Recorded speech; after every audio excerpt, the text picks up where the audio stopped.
I think the proposed project from Premier Smith faces some pretty major hurdles. She doesn't have a private company that has any interest in this. There's no private money at all that's come forward. I understand that's a condition of going forward.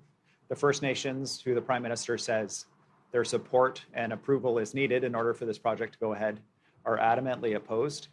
And I encourage the Prime Minister to sit down with Coastal First Nations to canvass that.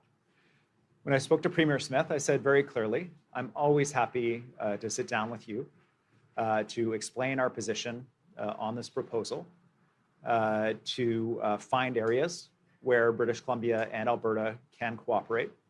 But I will always defend BC's interests, and defending BC's interests includes defending the oil tanker ban that has been there through multiple generations of politicians and political parties for good reason. An oil tanker spill would decimate a way of life for people in the northwest of our province. And there's a whole bunch of other things that we could work on together that would lift up people in Alberta and in BC.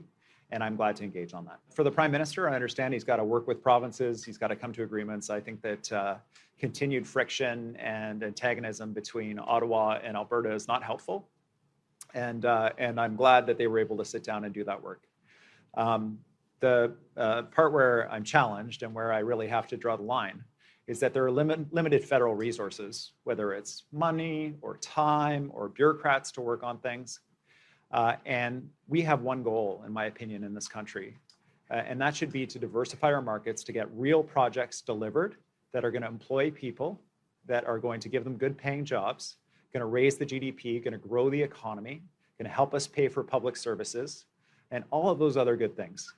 And if you apply that lens to this pipeline project, it is not even in the top 20. There is no project proponent, there is no route, there is no First Nation support for it. It will not employ anybody because it does not exist. And yet, it's coming at the expense of very real projects in British Columbia that I am standing up for and I will deliver, and the team behind me is going to deliver for British Columbians and for all Canadians. I hope for, and I think Canada deserves, better relations between Alberta and Ottawa. I hope for the same for British Columbia and Ottawa. I continue to advocate for our province with Ottawa for more attention, more support for what we're delivering to help the Prime Minister achieve our shared goal of lifting up the quality of life of all Canadians in a time of an affordability crisis.